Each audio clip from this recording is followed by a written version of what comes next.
Paz, igreja. Amém. Dessa vez não tem slide, não.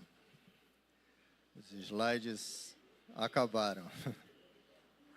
Hoje é um estudo um pouco mais fluido, então não há necessidade. Os outros eram, muitas coisas que a gente tinha que falar, então era mais fácil você enxergar, Tem gente que tem dificuldade de só escutar. Tem gente que assimila mais quando ele vê, quando está lendo e tal. Então, o intuito era criar o maior número de artifícios que facilitassem a todos ter o entendimento, Que dessa vez é um pouco mais tranquilo, Eu espero que os irmãos tenham gostado desse tempo. Pelo menos, eu agradeço ao apóstolo, porque para mim foi muito bom. Porque eu voltei a estudar, aprendi mais, reforcei coisas que eu tinha, aprendi outras que eu tinha certa certeza, eu comecei a enxergar. Então, a vida é um aprendizado que a gente vai crescendo, Então, eu agradeço a oportunidade, porque para mim foi motivo de crescimento. Eu espero que também tenha sido motivo de crescimento para os irmãos, amém? E é como o apóstolo falou, realmente a gente tem que saber em que momento nós estamos para a gente realmente não orar. Às vezes eu vou orar por certas coisas no mundo, eu falo, Senhor, mas está escrito que tem que ser assim. Então, às vezes eu estou orando, eu não sei se estou contrário a Deus, porque a gente está dizendo, poxa, eu quero paz, paz ali, paz lá, mas assim, quem está movendo tudo é a mão do Senhor. Ele que está preparando, através do inimigo, está preparando o tempo, Está preparando o tempo. Nada do que está acontecendo, está acontecendo sem o olhar de Deus, sem Deus ter permitido. E a Bíblia nos mostra que Deus é que permite. Deus é que fala, diabo, faz assim, mas você vai até aqui. Até aqui você vai, até aqui você pode, até aqui você não pode. Então, irmãos, tudo é no tempo de Deus, tudo é na vontade de Deus. Se fulano ganhou é porque Deus permitiu, mas foi roubado. Mas Deus permitiu que fosse roubado. Existe algo por trás disso, da vontade de Deus. Marcelo, mas é assim? Não é, mas é assim. Se você for ler a Bíblia, você for ler a história de Israel, você vai ver que Deus falou, olha, se vocês não se converterem dos seus maus caminhos, não mudarem, eu vou trazer um povo de longe. Esse povo vai vir, eles são como gafanhoto, eles são terríveis de cara, eles não têm misericórdia, eles vão invadir vocês, eles vão destroçar vocês, vão matar seus filhos. Deus avisa antes, irmãos, Deus está falando.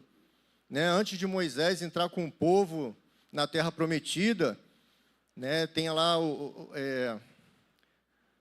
esqueci o nome agora, são dois montes, da bênção e da maldição. Ele divide as tribos. Monte Ebal e Monte Gerizim. Então, fica distribuído as tribos. E aí uma tribo começa a falar, olha, as bênçãos do Senhor. Se você me obedecer, se você fizer o que eu mando, então você vai entrar, você vai sair, você vai comer o melhor da terra, você vai produzir, e a terra vai dar muito, e você vai emprestar. E os seus inimigos, quando vierem contra você, vai sair meia dúzia contra centenas, e vocês vão vencer. Aí depois ele dá o contrário. Mas, se vocês não fizerem o que eu mando, não me obedecerem, então virá sobre ti todas essas maldições. Por isso que Paulo fala, olha, vocês foram livres da maldição da lei. Por quê? A maldição da lei é isso que a gente está falando agora, que quando eles foram entrar na terra, foram proferidas maldições sobre aqueles que não guardariam a lei, a palavra do Senhor. Então, essa é o que Paulo fala da maldição. Vocês foram livres da maldição da lei. Não que a lei é uma maldição, mas não cumprir a lei, não guardar a palavra do Senhor, trazia maldição. E aí ele fala, olha, verão poucos contra você, vocês vão ser centenas contra eles e vocês vão fugir deles. Você vai ser maldito ao entrar, maldito ao sair. Você vai produzir, não vai dar nada, e o que der, outros vão vir e vão comer. Vocês vão ser errantes pela terra.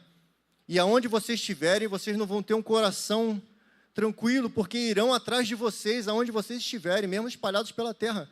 Não é isso que está acontecendo? Aonde eles estão? E as doenças que virão sobre eles. Você vê que o povo de Israel não tem sossego, irmão. Aonde eles estão sendo perseguidos, estão sendo mortos. Teve um caso há pouco tempo, mostrou lá um judeu sendo perseguido lá por uns islâmicos lá, e ele tendo que fugir e batendo nele. Então, não tem descanso. Aonde eles vão, o problema vai atrás deles. Por quê?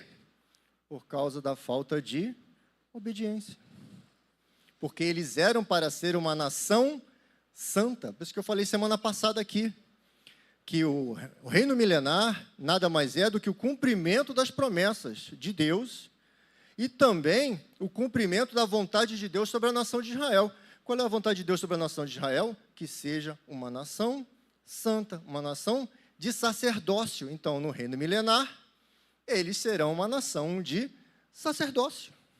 Porque as palavras de Deus não podem cair. O que Deus prometeu não pode ser descumprido. Ele prometeu, ele vai cumprir, irmãos.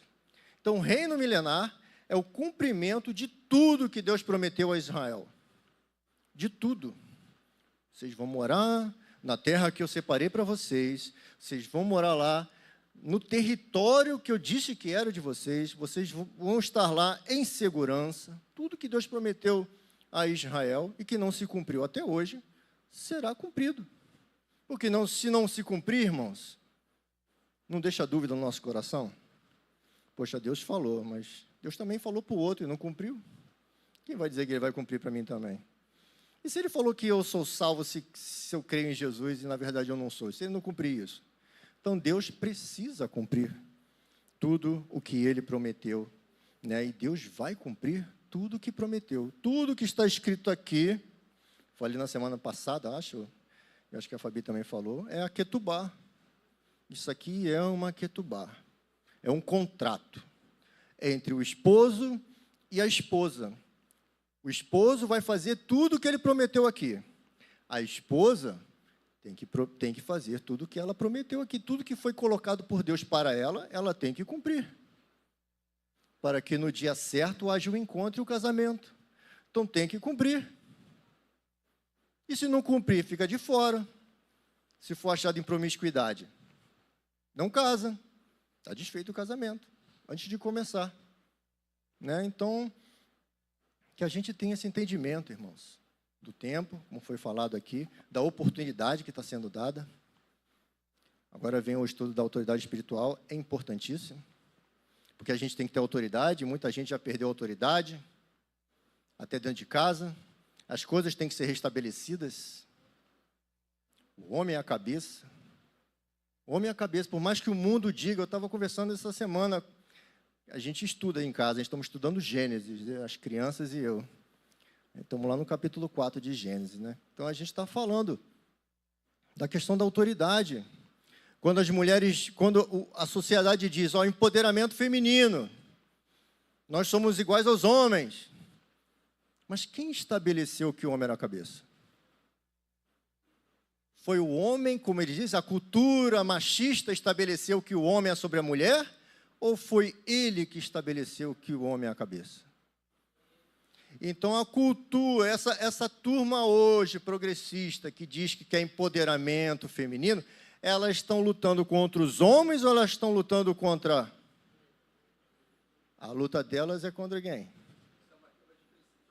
É uma quebra de princípio, de estabelecimento de regra de Deus, irmãos. Toda a luta do mundo aí é contra Deus. Não assassinarás. Então, mata, tem inocente. A luta toda não é a sociedade, a luta é contra Deus. Que a gente possa ter esse entendimento, esse despertamento, né, para que a gente não seja bobinho e ache que é a mera coisa social do mundo. Não, é uma luta espiritual, irmãos. Cada coisa defendida aí pelo mundo é uma batalha espiritual contra Deus e contra os seus representantes aqui na terra. Para quê? Para que a iniquidade seja instalada na terra. Então não seja bobinho, não sejamos bobinhos. Amém? Então nós vamos falar aqui nossa última aula, que é a visão panorâmica do propósito eterno de Deus. A gente já viu um pouquinho disso em uma aula, já expliquei. Nós vamos falar para encerrar o nosso estudo, amém? Se puder botar para mim aí a parábola de Lucas 10, a partir do versículo 25, de 25 ao 37, nós vamos estudar a parábola de Lucas, né? Onde nós temos um olhar, um primeiro olhar que eu falei, a palavra de Deus é como uma cebola. Então, ao primeiro olhar, Jesus está meramente dando uma resposta a um homem da lei. Ele é o quê aqui? Um mestre, né? É um mestre da lei, ele está meramente respondendo aquela pergunta.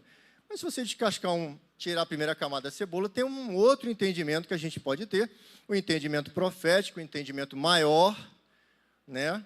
E a gente vai olhar isso agora, amém? Então, eu gostaria que os irmãos me ajudassem a ler, vai ser até o versículo 37, amém? Então, a igreja, 1, 2, 3...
Amém? Pois é, então Jesus estava ali com seus discípulos, os discípulos, né, ele havia enviado os 70 para fazer milagres, levar a sua palavra, os 70 voltaram, e ele estava ali falando com os discípulos, quando se levantou esse doutor da lei. Jesus está falando, olha, benditos são vocês que viram e ouviram coisas que reis, profetas queriam ter ouvido, ter visto e não viram, mas vocês viram, né? Bendito seja Deus, porque Ele não mostrou isso aos sábios, aos inteligentes, aos ricos, mas a vocês, né? E aí, quando ele está ali com seus discípulos conversando isso, levantou esse homem e veio querer saber se Jesus era realmente inteligente, assim como ele dizia. E aí ele faz essa pergunta, né? Como é que eu consigo a vida eterna? E Jesus fala, o que você entende da lei? O que a lei te diz? Como você interpreta a lei? E aí ele responde, eu tenho que amar a Deus com todo o meu entendimento, com todas as minhas forças, e o próximo como a mim mesmo. Jesus falou, ok, entendimento você tem. Muito bem, aí ele vem, mas quem é o meu próximo? A quem eu devo fazer bem? E aí Jesus vem e conta essa parábola, né? E aí o que Jesus mostra? Ele mostra, olha, um homem assaltado, espancam ele, largam ele na estrada, e aí vem um sacerdote. Esse sacerdote tinha conhecimento da palavra ou não? Sim. Ele deveria amar a Deus sobre todas as coisas, mas também deveria cuidar do seu próximo? Sim. Tinha conhecimento? Mas esse conhecimento ajudou ele a ajudar aquele homem? Não. Só o conhecimento E aí vem um levita, né, que trabalha na casa do Senhor, oferece sacrifícios, ajuda tudo ali no ritual, louvavam. Eles tinham conhecimento da palavra? Conheciam? Mas essa palavra, esse conhecimento ajudou esses homens a fazer o que era certo? Não. Então, só ser doutor da lei e conhecer, saber o que é certo, não nos faz fazer o que é certo. É o que Paulo fala. Olha, o bem que eu quero fazer, eu não faço. E o mal que eu não quero fazer, esse eu faço. Então, Paulo já está falando a mesma coisa. E aí Jesus vai e pega um exemplo que para o judeu era terrível, que era o samaritano. O samaritano para o judeu era algo que não descia, ficava entalado, porque o samaritano era a mistura de judeus com gentios. Na época da Assíria, né, o reino do norte foi levado, uma parte da população foi levada, espalhada pelo mundo, e eles pegaram uma parte do mundo e jogaram dentro do território de Israel. E aí misturou. O povo foi misturando. Então, para os judeus, o samaritano era algo intragável. Era uma parte do povo de Israel que se entregou à imundície, se misturou. Né? A própria Bíblia fala, quando Jesus encontra com a mulher samaritana, quando os discípulos chegam e falam, Jesus, conversando com a mulher samaritana. A própria mulher fala, você sendo judeu está conversando comigo? Porque não havia conversa. E aí Jesus usa o samaritano para dar um exemplo. Porque o judeu olhava para o samaritano e falava assim, eles não têm conhecimento da palavra. Havia um racha religioso, né? Tanto que a mulher samaritana fala com Jesus, vocês dizem que tem que ir para Jerusalém, eles dizem que é aqui, aonde é? Onde é o correto? Então havia um racha, irmãos. E aí Jesus pega esse racha, né, o preconceito judeu, e pega aquele ser e bota na parábola. Fala, agora, aqueles que você tem ojeriza, é aquele que está passando pelo caminho, vai olhar o caído e vai ajudá-lo. Ele tem conhecimento direito das Escrituras? Não tem. Mas mesmo não tendo, ele tem misericórdia. Não sendo um religioso, não participando ali do templo de Jerusalém, ele tem misericórdia e ele ajuda. Então, ele é o próximo. Ele é aquele que venceu o preconceito, venceu não conhecer aquela pessoa e ajudou. Enquanto os outros que tinham entendimento da palavra, não ajudaram. Então, conhecer só a palavra, ter um status religioso, não ajuda-nos a fazer o bem. E aí Jesus lança isso na cara dele. Fala, agora você vai e faz do mesmo jeito. Deixa o seu preconceito do lado, porque o teu próximo é quem precisa. O teu próximo não é só o judeu. O teu próximo é um samaritano, é um gentio, é qualquer um. Então, essa é a primeira camada. Essa é a primeira camada que Jesus está ensinando nessa parábola. Porque ele fala, você é um mestre, o texto inicia, um mestre da lei, e aí ele deu 2 exemplos de mestres, sacerdote, levita, aqueles que trabalhavam na casa do Senhor. Então, e aí ele usa o samaritano, que é o contrário. Então, essa é a primeira camada. Agora, nós temos uma outra camada. E nessa camada, nós podemos ver o propósito de Deus no mundo. Como é que nós podemos ver esse propósito? Nós temos aqui alguns personagens. Você tem um homem, sacerdote, da tribo de Levi, né? Aquele que é assaltado, né? E o hospedeiro. E aí nós temos uma visão do que Deus quer fazer no mundo e o que Jesus mostra, o que Deus faz no mundo através dessa parábola. Então, o homem, dentro dessa visão profética, simboliza a humanidade. A humanidade. A humanidade estava no Éden, na presença do Altíssimo. cheio da glória de Deus. Não havia doença, não havia cansaço. Ele cuidava do jardim, ele não tinha que arar o solo, se esforçar para o solo dar alimento. O solo dava o alimento a ele, gratuitamente. Então, esse homem representa a humanidade no jardim. Na bênção, Jerusalém é a representação da casa de Deus, da presença de Deus.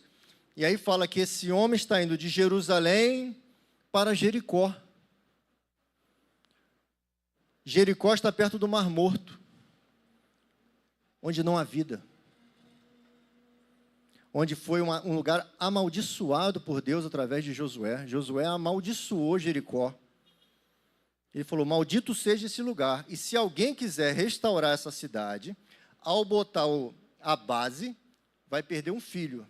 E ao botar as portas, perderá outro filho. E realmente aconteceu, irmãos. Quando Jericó foi levantado, aquele que quis levantar Jericó, quando fez os fundamentos, o filho mais velho, o primogênito, morreu. Quando ele botou as portas, morreu o mais novo. Ele perdeu a posteridade dele na terra. Esse homem perdeu sua posteridade por levantar aquela cidade. Ele trocou os filhos pela cidade. Então, Jericó tem essa representação, né, da perdição. Jerusalém está a 700 e tantos metros acima do mar. Jericó está a 200, quase 300 metros abaixo da linha do mar. Então tem 1000 metros de diferença entre Israel e Jericó. E esse homem está saindo de Jerusalém e indo em direção a Jericó. Quer dizer, o homem que sai da presença de Deus, do Éden, para um caminho de perdição, para o inferno. Para onde não há nada, não há vida. Agora está tendo vida lá, a vida está voltando. Né? Está saindo águas doces de algum lugar, que eles não sabem de onde, e está mudando aquilo lá. Mas era sal. Né? Então o homem está fazendo esse caminho. Foi o que Adão fez, irmãos. Adão recebeu uma palavra. Adão tinha a presença de Deus, cheio do Espírito Santo, irmãos. Hoje nós temos uma provinha do que é o Espírito Santo. Mas Adão era cheio da presença de Deus. Né? Falei que dentro do entendimento judaico, a criação não sabia quem era Adão, quem era Deus, porque ele era tão formoso, que a criação não sabia quem era quem, porque ele era tão cheio da glória de Deus, que a criação não sabia quem era quem, irmãos. Olha que coisa fantástica, irmãos. Não tinha vírus, não tinha bactéria que derrubasse Adão. Estava conversando essa semana. Gente, eles eram super-homens. Era um super-homem e uma super-mulher vivendo aqui. Porque eles não eram seres naturais. Eles eram seres que viviam no natural, mas que eram sobrenaturais. Eram seres espirituais vivendo no mundo natural. Só que isso se perde. Quando Adão faz uma escolha, esse superpoder, embora. Como Paulo fala, destituídos foram da glória de Deus. Por isso que ele fala que no futuro, nós seremos transformados. O corpo corruptível tem que ser semeado, tem que morrer. Para quê? Para que a gente ganhe um corpo incorruptível. Esse corpo que nós vamos ganhar não se corrompe, irmãos. Não tem vírus, não tem bactéria, nada disso vai nos afetar mais. Nós estaremos de novo acima da cadeia. Né? Os animais compreenderão que nós somos o Tarzan do lugar. Não vai precisar você lutar com ele, porque ele vai te obedecer, porque a hierarquia vai ser restabelecida. Se você for ler Gênesis, você vai ver que os animais foram amaldiçoados por Deus. A terra foi amaldiçoada por Deus. Nós estamos, é bonito, mas isso aqui foi amaldiçoado por Deus. A criação aguarda, tem um grande a manifestação dos filhos de Deus.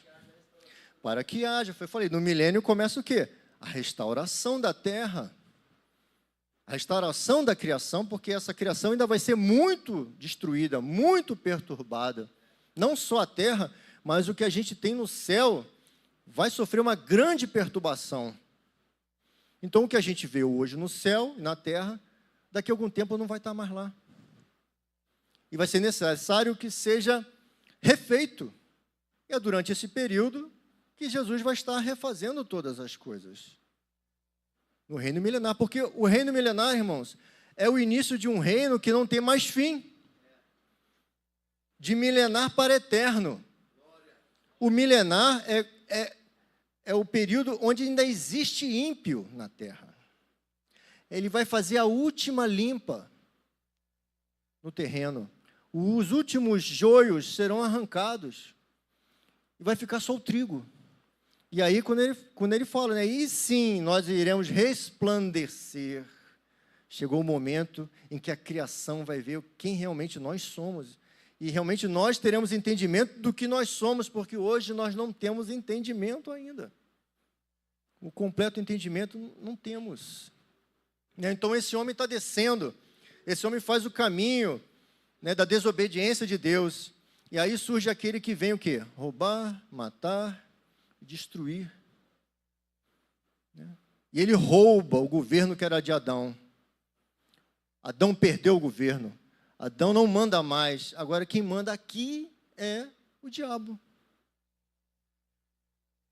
Marcelo? Está emprestado, igual uma casa, um apartamento. Existe o dono, mas se o dono quiser, ele pode alugar, não pode? Eu posso morar de aluguel. É o que acontece aqui. Quem está morando aqui? Quem é que está morando de aluguel aqui? É o diabo. A casa é de Deus? A casa é de Deus. Mas quem está tomando conta do lugar hoje? É o diabo. E tanto é uma verdade que quando ele encontra com Jesus, ele fala só, Jesus, se você se dobrar, está vendo esses reinos todos? Eu te dou eles. E Jesus não fala, você é mentiroso. Ele não fala, ele não responde isso. Então, tudo pertence a ele. Os governos que vocês estão aí estão sendo governados por quem?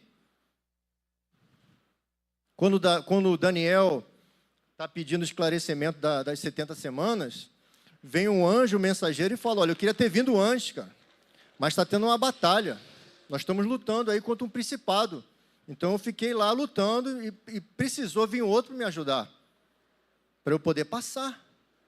Então, esses governos hoje, aqueles reinados antigos e esses governos hoje que nós estamos vendo estabelecidos, estão na mão de quem? O diabo. Mas por trás de tudo existe quem? Deus. Deus que fala assim, pode ir, meu filho, pode ganhar, pode perder, pode fazer ali guerra ali, pode ir lá, eu estou no comando de tudo. Estou no comando de tudo. Mas é ele que está gerenciando tudo. O gerente é ele, o dono do estabelecimento é Deus, mas o gerente é o inimigo. Então o inimigo vai lá e rouba. Rouba o que era do homem. Dá um pau nele. Deixa ele meio morto. Não é assim que nós estamos? Nós estamos meio mortos. O que a palavra diz? Que diante de Deus o ímpio é um homem morto. Porque ele é morto o quê? Espiritualmente. Ele é alma e corpo. E o seu espírito? O seu espírito está desligado de Deus. Seu espírito é como uma antena que pega qualquer coisa. Pega a coisa de Deus, pega a coisa do inimigo. E o pessoal que recebe os negócios aí, é aquela antena. Está captando qualquer coisa. Não está mais na sintonia de Deus, na frequência de Deus. Perdeu a frequência.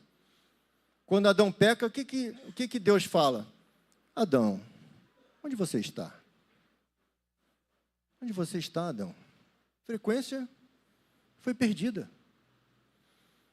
E aí Adão fala, eu tive medo, escutei a sua voz e tive medo. O homem começa a ter medo de Deus. Por quê? Porque o pecado está habitando no homem. Não sei se os irmãos viram aquele arrebatamento que o pastor Jefferson teve, né? Ele fala isso. Que ele está tendo lá aquele arrebatamento, que ele é levado para a cidade, ele vê a árvore da vida, né? E até que ele chega num lugar que é como se fosse lá o altar, e aí ele sente Jesus se aproximando. E aí ele fala que o pecado que está nele começa a pesar no coração. E ele começa a sentir, meu Deus, eu vou morrer aqui. Eu vou morrer. na presença dele, que não olhava nem para o lado. Não olhava nem para o lado, de constrangimento, e Jesus não tinha falado nada. Jesus só chegou. A mesma coisa, quando Deus chegou ali no Éden, se fez presente, a presença de Deus fez Adão, meu Deus, o pecado que está dentro de mim está... Diz, você está condenado. Você errou. É pesado. Né? Então você vê que o diabo toma, Adão perde e deixa ele meio morto.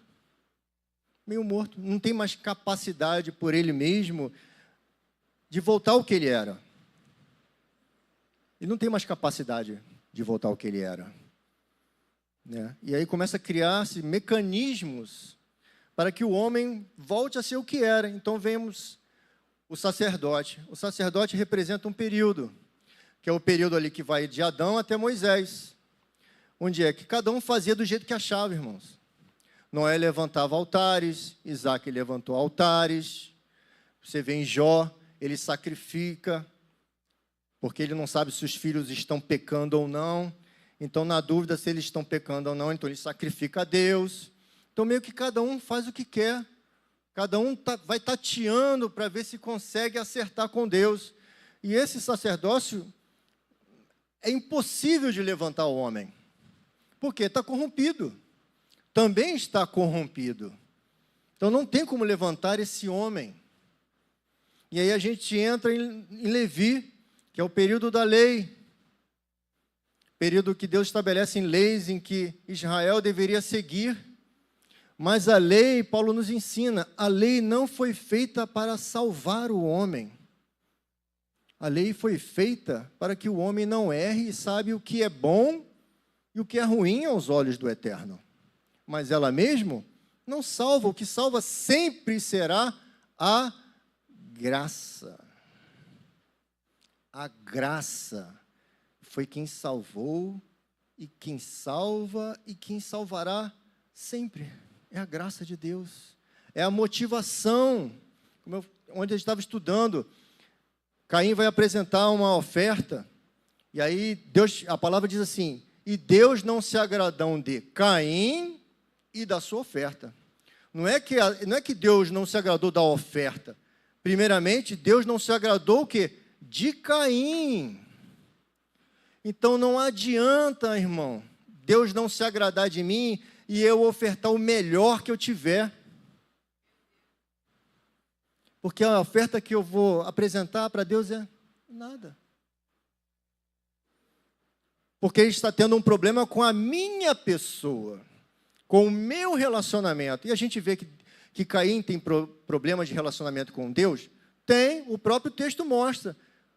Deus fala assim, Caim, meu menino, cadê teu irmãozinho? O que Caim responde?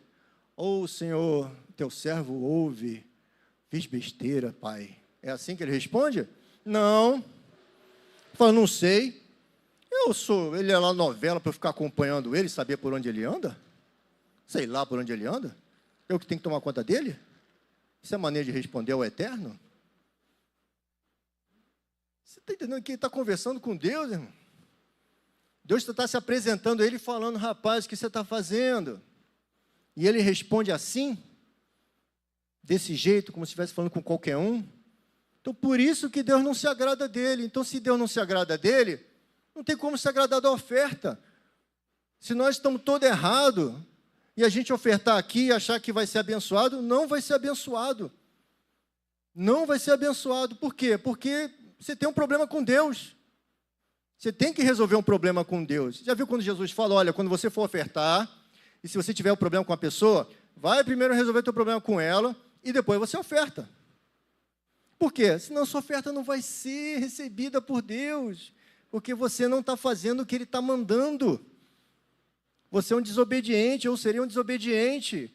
Então, o que a gente oferece não será recebido por Deus. Olha que coisa, irmãos. Então, nós temos o levita. Então, Deus estabeleceu regras e tudo, só que também ele é impossível de levantar o homem caído. A lei não consegue salvar o homem. Ah, Marcelo, mas eu acho que não é bem assim. Em Romanos, Paulo explica. Paulo diz assim, olha, existem duas leis vivendo dentro de nós. Duas leis. Existe a lei de Deus, que está aqui na mente, mas existe uma outra lei nos nossos membros que é mais forte, que é a lei do pecado. Você só com o entendimento da lei de Deus, que é boa, perfeita, é agradável ao homem, ele fala, olha, com a minha mente eu tenho prazer na lei de Deus. Com a minha mente eu tenho prazer na lei de Deus. Eu vejo que a lei é boa para mim. Mas ele fala, existe uma lei nos meus membros que me derruba, que é a lei do pecado. E eu não consigo vencer essa lei que está em mim só pela lei, só pelo conhecimento da lei. Então, o que Deus faz? Através de Cristo, Deus insere em nós a lei do Espírito. A lei do Espírito agora está em nós. Agora nós temos a lei do Espírito e nós temos a lei de Deus na mente. Agora, o Espírito, com a palavra, fazem frente à lei do pecado.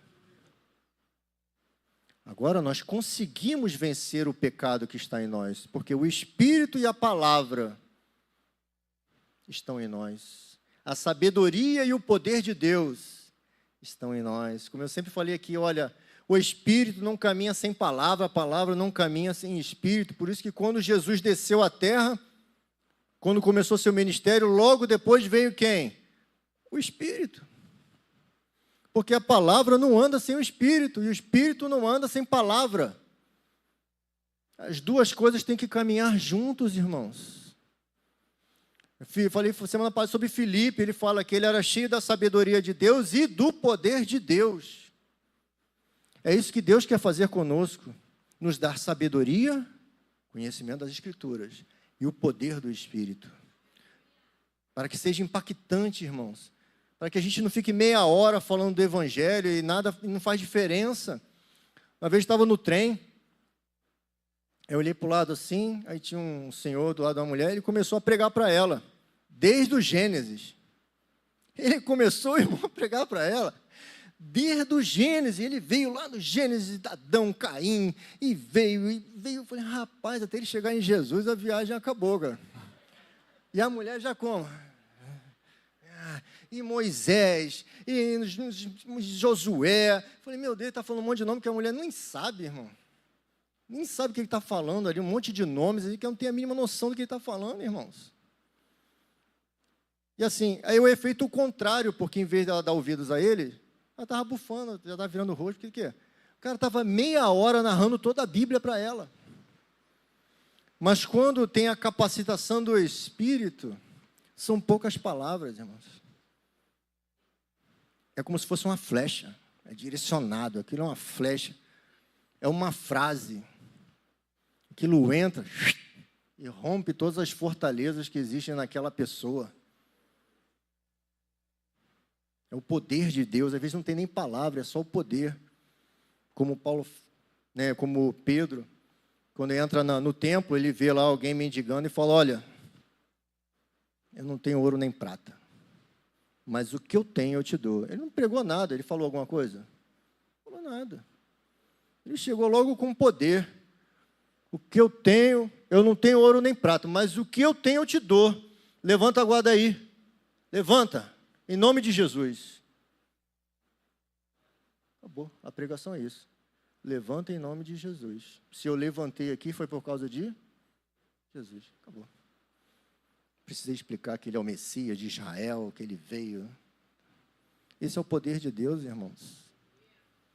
Isso que Deus quer fazer conosco. Então o diabo roubou e deixou esse homem meio morto. E agora? Como é que esse homem meio morto vai se levantar, irmãos?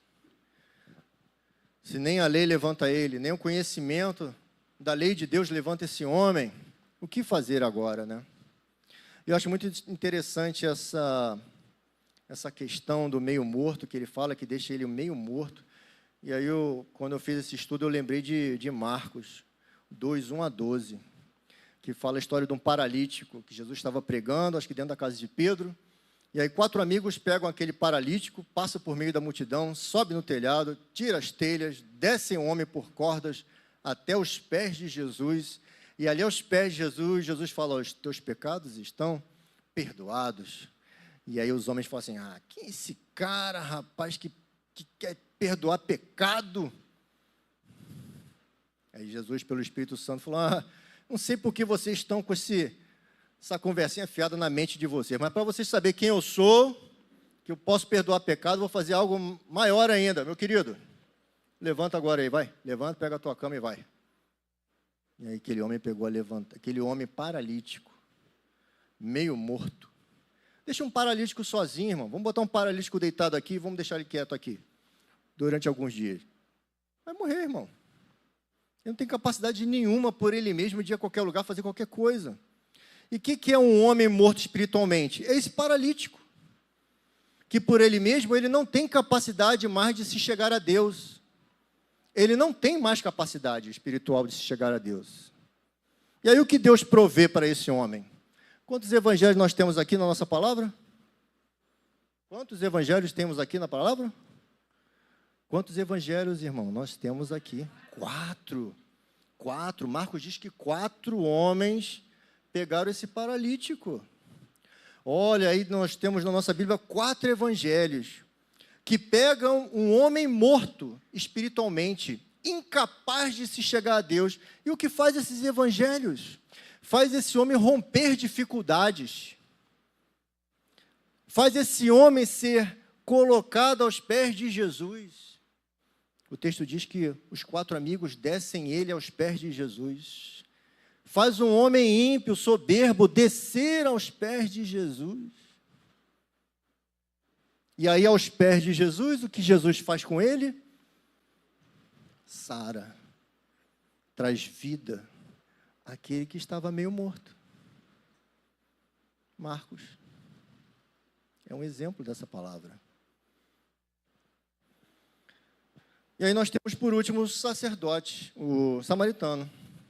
Quem é o samaritano? O samaritano é o Cristo, que é a mistura, porque Jesus, ele vem de uma linhagem de gentios, de Ruth, que se juntou com Boaz. Então, ali é a mistura dos gentios com o povo judeu. Então, Jesus seria o samaritano, aquele que, aos olhos dos judeus, não é uma coisa muito boa, ainda mais que ele é galileu, vem lá da Galileia, e fala, o que sai de bom da Galileia?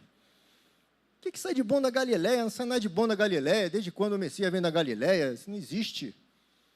Então, Jesus é o samaritano.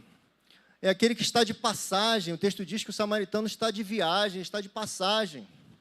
Então, Jesus está de passagem. Ele vê aquele homem, irmãos. Ele vê a humanidade caída. E vem e restaura a humanidade. A palavra diz que ele se enche de misericórdia daquele homem meio morto. E aí, ele diz que cuida das feridas. E como é que ele cuida das feridas daquele homem? Aplicando o quê? Vinho e azeite. O que Jesus fez na última ceia, na última Páscoa, ele firmou um contrato de casamento através do vinho com os discípulos. Através do vinho, foi feito ali o contrato de casamento. A Fabi falou sobre o casamento judaico, que era celebrado com uma taça de vinho, onde cada um deles bebia. Ele bebeu, tanto que Jesus fala, olha, só vou voltar a beber esse cálice no reino de meu Pai com vocês. Ali está fechado o casamento, ali eu voltei, o casamento está fechado. E mais o que Jesus dá, depois de Jesus firmar um contrato de casamento, o que Jesus derrama do céu sobre os discípulos em Atos? O azeite, o Espírito. E agora o homem tem o vinho e o azeite. Irmão, vocês estão me entendendo que está um silêncio? Até com medo, dá um silêncio danado. Né? Então, olha só, vinho, sangue de Cristo, ele falou, este é o meu sangue, que será derramado por vós, para o perdão dos pecados. E depois o Espírito, eu derramarei sobre vós o meu Espírito. Então aqui ele está cuidando do ser humano. Vinho e azeite nas feridas. Mas terminou aí? Não, não terminou aí, porque ele está o quê? Ele está de passagem. Ele está de passagem nessa terra. Então ele leva aquele homem para onde? Para uma estalagem. Ele leva aquele homem para uma estalagem e fala lá com o hospedeiro: olha, eu vou ter que me ausentar, mas eu vou deixar ele aqui com você e você vai cuidar dele. Olha que legal, irmãos. Hoje Deus tem várias estalagens espalhadas pela face da terra, onde o Espírito Santo pode cuidar de homens que Jesus traz quebrados, enfermos, né? Várias estalagens pelo mundo inteiro.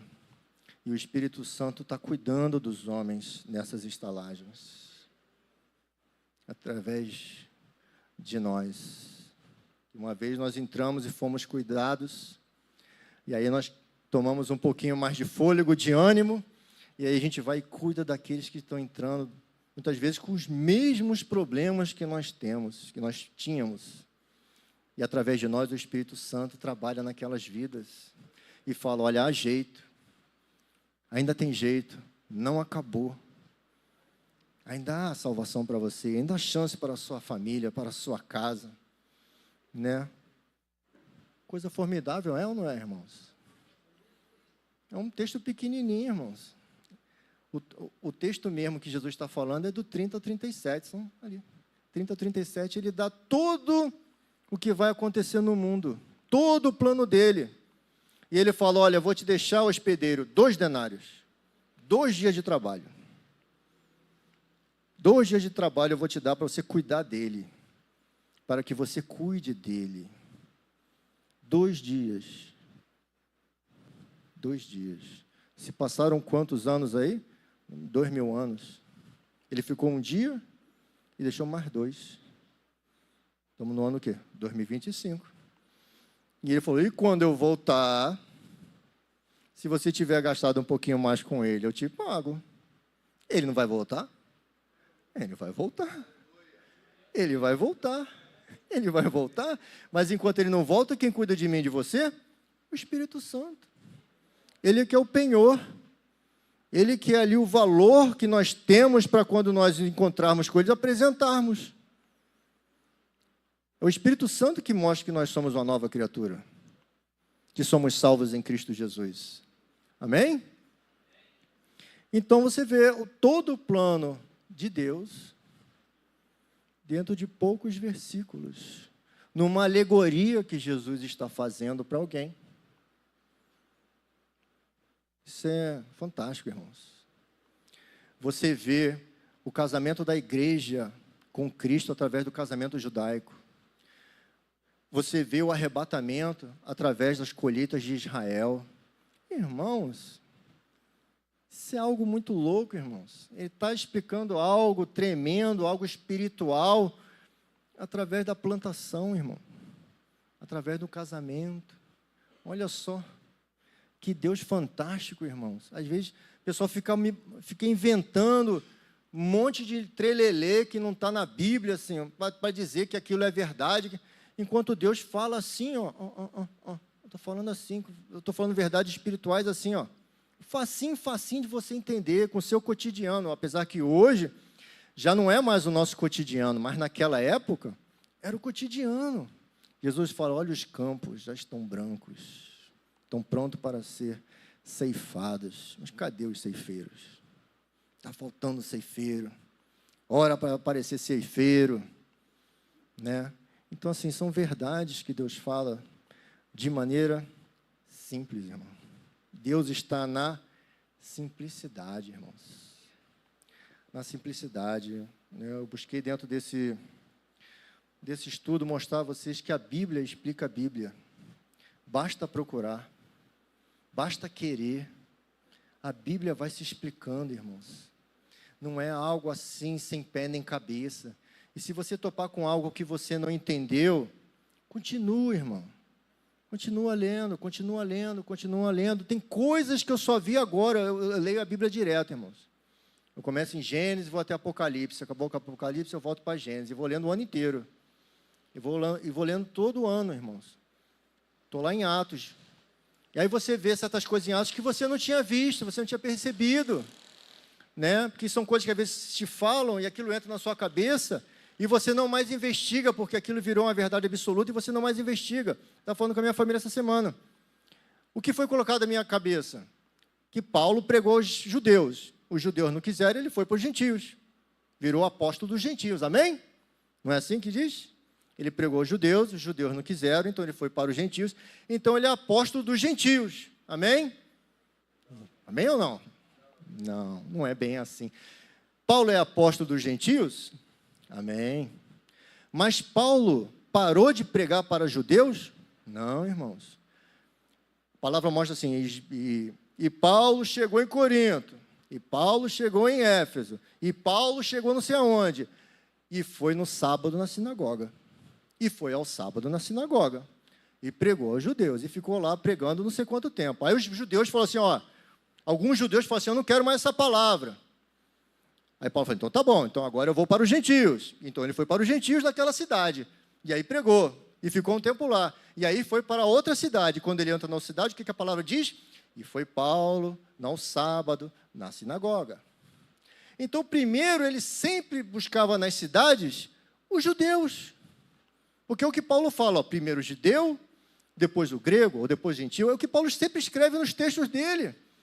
Então, nunca Paulo abandonou os judeus. Toda a cidade que ele ia, primeiro ele procurava quem? Os judeus, por quê? Primeiro o judeu, depois os gentios. A partir do momento que aqueles judeus já não queriam mais, porque ele captava judeus. As igrejas eram formadas de judeus e gentios. As igrejas não eram só gentios, porque não faz sentido, irmão, porque ele prega aos gentios por meio do Antigo Testamento. Ele usa o Antigo Testamento para falar com o gentio. Se não tem ninguém lá para ensinar, se o gentio não tem entendimento de nada, de judaísmo, ele não ia entender nada. Ele ia falar, olha, não fecha a boca do boi, porque o boi é digno também de... É o Antigo Testamento, irmão, está lá. Né? Seja fiel à sua mulher. Onde está escrito isso? No Antigo Testamento, é uma mulher, deixará um homem, né, o seu pai e sua mãe, se unirão. Então, ele está reforçando que a palavra já dizia o que Deus ensinava, irmãos. Isso que é um exemplo que eu estou falando, de coisas que a gente, às vezes, escuta, fica na mente, você toma assim... E aí, quando você volta a ler, você vê, poxa, não é assim. Ele fazia a circuncisão, ele rapou a cabeça, ele fez um voto de nazireado, ele rapa a cabeça. Sim, ele falava para os judeus, porque às vezes os judeus... Porque o pessoal fala assim, olha, mas a gente está vendo as festas judaicas aqui na igreja... Isso, para certas pessoas, é algo impensável, irmão. Festa judaica. Coisa de judeu. Coisa de judeu. Você está judaizando. Irmão, vai ler Bíblia, pelo amor de Deus. O que é judaizar? Vou aproveitar aqui. Não sei que hora que a gente começou 10 horas, eu nem sei. 10? 10 e 20? Não, está sobrando tempo. Então, beleza. Então, o que é... Sim, não, dá tempo. O que é judaizar, irmãos? Paulo explica. Existia uma turma de judeus, de fariseus, que falava assim para os gentios, olha, se você não fez, muito legal, você creu no Messias, você se aproximou da comunidade de Israel, muito legal, mas para ser salvo e realmente fazer parte da comunidade de Israel e das bênçãos de Deus sobre o povo de Israel, você precisa da circuncisão. Se você fazer a circuncisão, aí sim você será aceito pelo Messias, por Deus, fará parte da nossa família, né? Só que, irmãos, não é isso. Porque se ele faz a circuncisão, ele se torna o quê? Judeu. Então a promessa seria só para aqueles que se tornassem judeus. Mas a promessa não é para os judeus. A promessa de Deus é para os judeus e os gentios. Por isso Paulo fala, olha, se você nasceu gentio, seja gentio. Não queira se tornar judeu, porque a promessa não é para o judeu. A promessa é para o judeu e para o gentio. Quando Paulo vai até Cornélios, né, que era romano, né, Deus dá a visão que desce um pano, Pedro, que desce lá um lençol e Deus mostra um monte de coisa impura aos olhos do judeu e fala, Pedro, mata e come aí. Não, Senhor, nunca comi coisa impura, não vou. E aí ele fica meio sem entender aquela visão e logo depois chega o pessoal de Cornélio, fala, olha, Cornélio lá, um chefe romano, quer que o senhor vá. Porque Cornélio também recebeu a visão de um anjo. Olha só. Até falei na célula essa semana de Cornélio. O anjo fala assim, Cornélio, né, as tuas orações e as tuas esmolas subiram até o trono de Deus.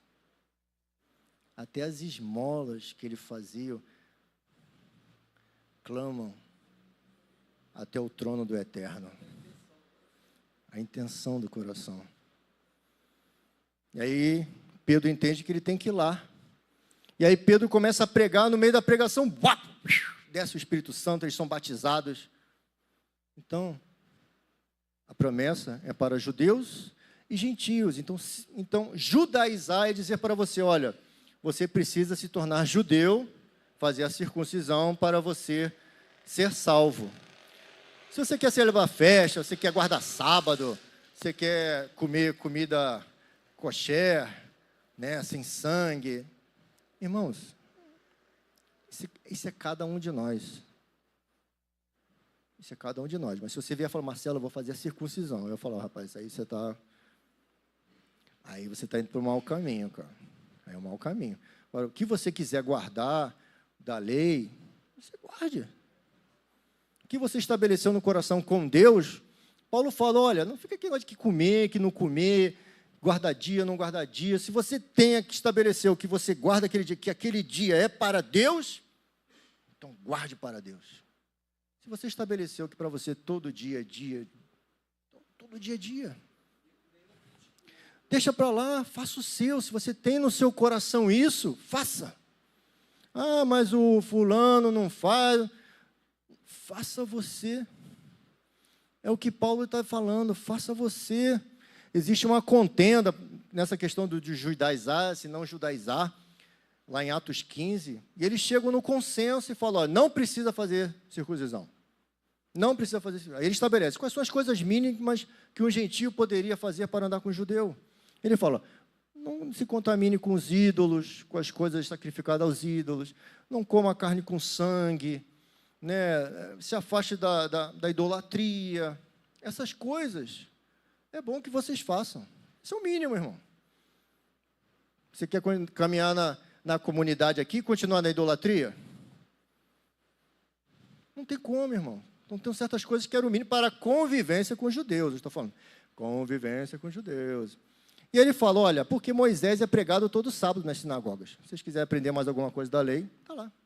Entendeu? Então, preste atenção no que a gente está vivendo nessa igreja, no direcionamento que o apóstolo tem colocado para esta igreja. Nós estamos no caminho certo, irmãos. Nós estamos no caminho certo. Que a gente não venha a perder o foco do caminho certo. Não deixe que as coisas em volta venham nos perturbar e nos tirar do caminho. Não perca, dê valor a esse domingo de ensino, onde você vai sair aqui mais firmado, você vai ter mais vontade de ler, você vai ler diferente. Não perca, seja cheio do Espírito, mas seja também cheio da sabedoria do Eterno, porque só sabedoria também sem Espírito não serve, porque a sabedoria, Salomão era muito sábio, mas não evitou que ele errasse muito contra Deus. Então nós temos que ser equilibrados, cheios do Espírito, cheios da sabedoria. E assim Deus nos dará vitória. E nós faremos parte desse grande avivamento que Deus vai trazer. Que eu creio que é a unificação da igreja de Cristo. Porque Jesus falou, olha, quando houver unidade, eles vão olhar para vocês e vão me ver em vocês. Na unidade. E eu creio que vai chegar um tempo da unidade, onde todos olharemos para um só foco, onde todos nós teremos um só entendimento pelo Espírito de Deus. Então, as igrejas irão se unir. Nós iremos se unir com as igrejas que são também de judeus messiânicos. Vai ser um grande povo.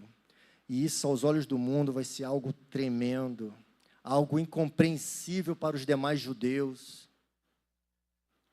E eu creio que o que foi feito no livro de Atos, milagres, onde um homem, Filipe, um homem mudou uma cidade, porque ele estava cheio da sabedoria do Espírito de Deus.